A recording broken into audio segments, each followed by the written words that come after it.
Қызғаншақ қоян. Бір күні көңілді қоян әнін салып, жайбарақат үйіне қарай келе жатыпты. Кенеттен қоян жолдың жағасынан сәбіз тауып алады. Қоян қуанып кетіп: «Ой, қандай сәтті күн! Мен осы сәбізді көптен бері аңсап жүредім. Алдымнан тап ете шыға келді ғой!» деп қоян бақытты болып, сәбізін құшақтап, үйіне қарай жол тартады.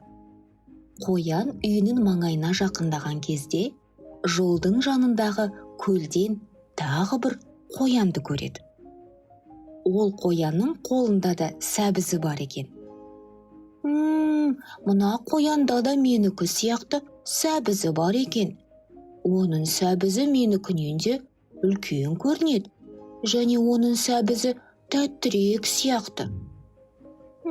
Қандай бақытсыз қоян едім мен. Қоянның іші қызғаныштан өртене бастайды.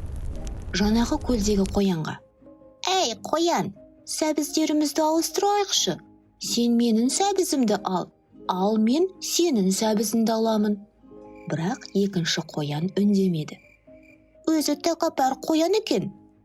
Қоян ашуланып, ызаланып, суға сәбізімен бірге шөлп етіп секіріп кетеді. Қоянның қолындағы сәбізі су астына батып кетеді. Қоян судан жүзіп жағаға шығады да, үсті басы су болып, сәбізінен айырылып жылай бастайды. Неткен ақымақ болдым, ол менің судағы бейнем екен ғой.